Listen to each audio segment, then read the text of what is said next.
Good evening, I'm Sarah Sapsanama. Let's begin with the top stories of the hour.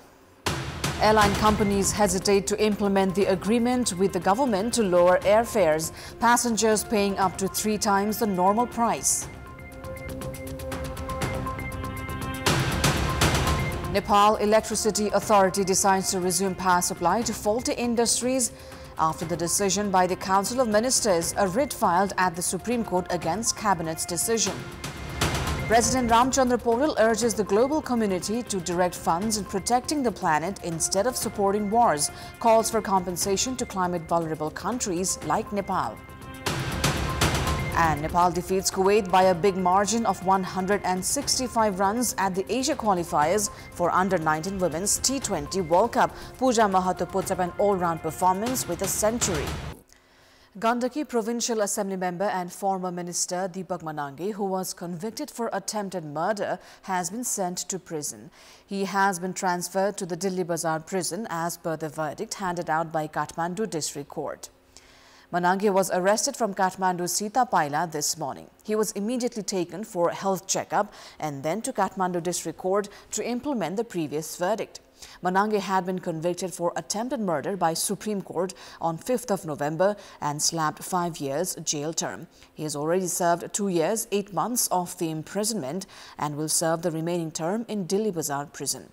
Manangi, whose real name is Rajiv Gurung, was convicted by District Court Kathmandu. The decision was upheld by High Court Patan and then last week by the Supreme Court itself. Manangi was accused of attempted murder during fights between 2 gangsters. The judiciary handed out the final verdict last week, 20 years after the case was filed. Now, Rupandehi District Attorney's Office has taken statements from Rashtra Swatantra Party Chair Ravi Lamichhane on allegations of involvement in the mishandling of Butwal's Supreme Cooperative Funds and organized crime. Lamichhane's statement was taken amid tight security at the Government Attorney's Office. The session had begun at 1 in the afternoon and concluded at 5 p.m. सवाल सोध्ने समय हामीले सभा एक बजेदेखि सुरु भएर 4:50 सम्म हामी त्यो चाहिँ सकिसकेको थियो बयान चाहिँ प्रारम्भिक रूपमा बयान भएको छ त्यसलाई त्यो लिपिबद्ध हुने काम अन्य बाँकी छ कम्प्युटराइज अहिले सामान्य भइरहेको छ त्यो चाहिँ फाइनलाइज भएको अवस्था छैन Lamichhane will be taken to the District Attorney's Office at 10 a.m. tomorrow again for the same. He is in custody of Rupandehi Police. He was flown to Bhairahawa in the afternoon today from Pokhara and taken to District Attorney's Office straight away. A huge number of security personnel had been stationed around the office and media persons were barred from entering. The Rupandehi District Court had allowed the arrest of 12 individuals, including Lamichhane, for organized crime on 24th of October. Rupandehi Attorney's Office also took statements from another accused in the same case, former DIG and board member of Gorkha Media Network, Chabilal Joshi, before he was sent to Pokhara. The arrests come based on the conclusions of the report prepared by the Special Parliamentary Probe Committee on Cooperatives fraud case. The committee has stated 25 million rupees from Supreme Cooperatives had been transferred to the network in Joshi's name and 19.6 million rupees in Lamichhane's name. A total of 142.936 million rupees had been transferred to the network. The other recipients were GB Rai, Bhupendra Babu Rai and Kumar Ramtel. The police had filed cases at Rupandehi District Court against 28, including Supreme Cooperatives Chair Om Prakash Gurung, who is still in custody. 6 others alleged of involvement, including the cooperative's former secretary Dipesh Pun, have been released on bail. Former chair of the cooperatives, Rai, among others, are absconding. Cadres of Rashtra Swatantra Party and cooperatives victims had staged separate protests in Buddha Chowk and Lumbini Gate near the District Government Attorney's Office, while Lamichhane was being interrogated earlier today. Now, District Court Kathmandu has remanded 9 individuals, including former Koshi Province Minister Leela Ballabh Adhikari, for 7 days in custody to investigate on human trafficking allegations. The former minister was arrested on Sunday. The district court had remanded him for 2 days. 2 more individuals were arrested yesterday in connection with the case. Adhikari had taken a trip to Japan to attend an event in Tokyo and is believed to have taken 3 individuals with him, which has been viewed through the angle of human trafficking. The 4 had been returned by Japan immigration, citing unjustified purpose of the visit. The 3 individuals possessed forged documents. So far, 8 people have been connected in the case, apart from the former minister. Now, President Ramchandra Podal, addressing the Climate Summit COP29, urged the global community to direct resources towards climate activities instead of wars, weapons, saying that the planet was at a crisis. President Podal called on the international community to understand that the safety of the mountains meant the safety of the planet. The president addressed a high-level session of COP29 underway in Azerbaijan's Baku. He highlighted on how the mountains had lost snows, posing serious risks to communities living downstream. President Podal emphasized on how least developed countries like Nepal and small island nations had been most impacted by climate change. He also mentioned of the recent flood and landslide that devastated Nepal and the increasing risks of glacial lake outburst floods. Saying that Nepal witnessed heavy loss of lives and properties, President Podal urged for the implementation of the Loss and Damage Fund. He also said Nepal had been implementing the ambitious nationally determined contributions and that the government had managed to substantially increase forest cover. The president also emphasized on the need to implement the polluters pay principle and said the different climate funds had been short from the pledges made so far. United Nations Secretary-General Antonio Guterres told the world leaders at COP29 summit to pay up to prevent climate-led humanitarian disasters. Guterres also said time was running out to limit a destructive rise in global temperatures. Nearly 200 nations have gathered at the annual UN Climate Summit in Baku, focused this year on raising hundreds of billions of dollars to fund a global transition to cleaner energy sources and limit the climate damage caused by carbon emissions. The sound you hear is the ticking clock. We are in the final countdown to limit global temperature rise to 1.5 degrees Celsius. And time is not on our side. In our global economy, supply chain shocks raise costs everywhere. Decimated harvests push up food prices everywhere. Destroyed homes increase insurance premiums everywhere. And this is a story of avoidable injustice. The rich cause the problem, the poor pay the highest price. So doubling down on fossil fuels is absurd. The clean energy revolution is here. No group, no business, and no government can stop it. But you can and must ensure it is fair and fast enough to limit global temperature rise to 1.5 degrees Celsius. COP29 must tear down the walls of climate finance. Developing countries must not leave Baku empty-handed. A deal is a must, and I'm confident it will be reached. We need a new finance goal that meets the moment. A meeting of the Board of Directors of Nepal Electricity Authority NE has decided to resume power supply to industries that have yet to clear the dues of the dedicated and trunk lines. This comes after the decision by the Council of Ministers on Sunday that directed the authority to reconnect power supply to faulty industries. The government had also directed the industries to pay the dues within 15 days. The authority had disconnected power supply to some 34 industries for failing to clear their dues.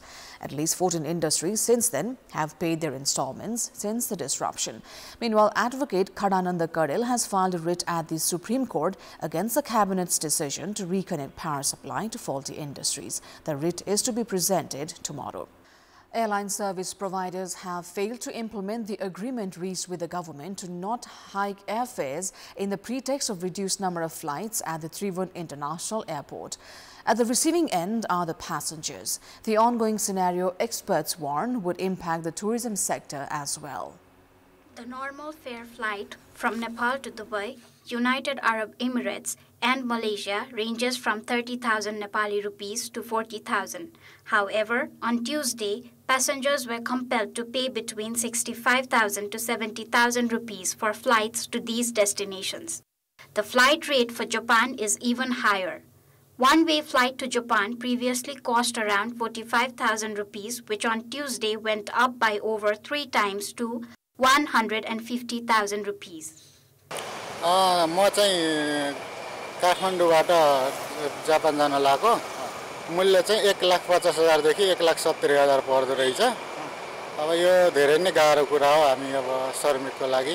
कतिपय साथीहरुको बुझ्दाखेरि उहाँहरुको totally cancel नै भएर अनि डिसेम्बरको फर्स्टमा मात्रै flight छ भनेर भन्नुभएको छ उहाँहरुले। त्यो गर्दाखेरि उपभोक्ताहरुलाई चाहिँ समस्या भएको हुँदाखेरि सरकारको ध्यान आकर्षण हुन जरुरी छ भन्ने लाग्छ मलाई। Earlier on Saturday, Civil Aviation Authority of Nepal, airline service providers and travel agencies had reached a 5-point agreement, including one to not hike the flight fares. However, the agreement has not yet been implemented.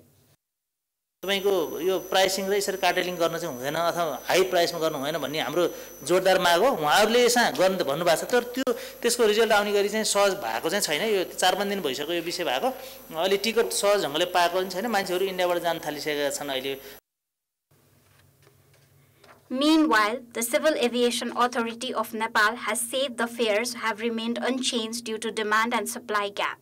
However, the authority has claimed that the prices will come down as big airline service providers like Qatar and Fly Dubai have begun flights from Vairahava. हामीले भैरवामा अहिले पोखरामा flight गर्नुस् किन भनेको त यही मार्केटलाई dictate हुन्छ भनेर नम्बर अफ फ्लाइट तपाईको चाहिँ नम्बर अफ सीटहरु अवेलेबल सीट बढ्यो भनेपछि त महँगो त सीट त कसैले किन्दैन। अहिले गर्ने भनेको वायुसेवा कम्पनीलाई नै जिम्मेवार बनाउने, नम्बर अफ फ्लाइट बढाउने र हाम्रो स्वदेशी वायुसेवा कम्पनीलाई भैरवा र पोखराबाट र विदेशी कम्पनीलाई पनि भैरवा र पोखराबाट फ्लाइटको संख्या बढाएर नै यसमा तपाईको चाहिँ हामी इन्टरफेयर गर्न सकिन्छ। Ministers and government officials have said all efforts will be made to regulate the prices. However, the general public are still compelled to pay hefty amount for flights.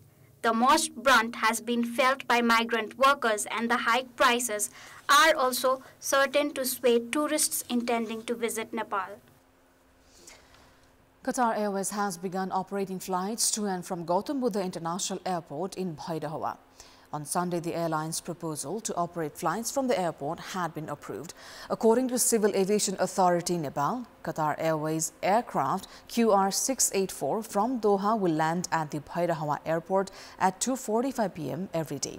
The airplane will land in Tribhuvan International Airport at 4:45 p.m. and then leave with passengers to Doha and third countries. The airlines has said the minimum price for one-way Doha-Bhairawa flight would be $810 and maximum price would be $1,653. It is time now for our segment Public Pulse, where you text us with your opinion. Public Pulse. But before today's question, let's take a look at the results from yesterday's poll. Yesterday, we asked you what's your take on the lack of discussions on issues of public concern at the Parliamentary Committee. 56% voted for option A, driven by vested interest, 12% for B, influence of power, and 30% for C, irresponsibility. Here's today's question. Why has the agreement to not hike flight fares not been implemented? Your options are A, feeble monitoring, B, taking advantage of legal loopholes, and C, non-compliant service providers. The voting is on. Type NEWS, select your option A, B or C, and send it to 34001 to share your opinion with us. Now, in our Public Voice segment, we've asked in several provinces what should be done in order to raise the quality of community schools. Let's take a look at what they had to say.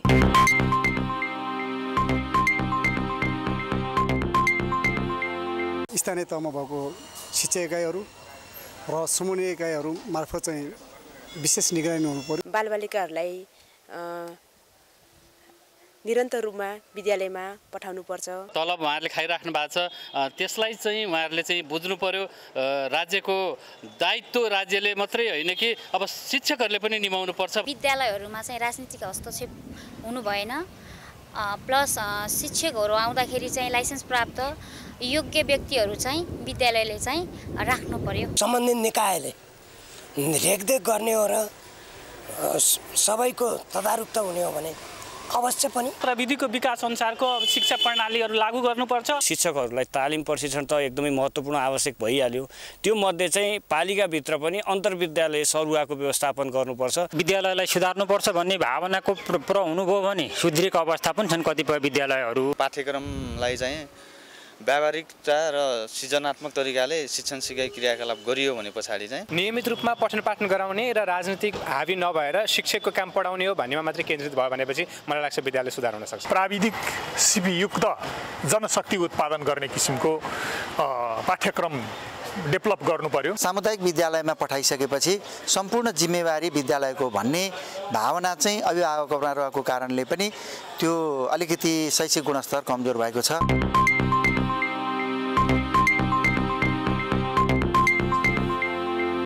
Sports news. Nepal has defeated Kuwait by a big margin of 165 runs at the Asia qualifiers for ICC Under-19 Women's T20 World Cup. Captain Pooja Mahato put up an outstanding all-round performance, scoring a historic century and claiming 5 wickets for Nepal. In the match played at UAE's The Seven Stadium, Nepal had opted to bat first, having won the toss and posted 213 runs, losing 2 wickets.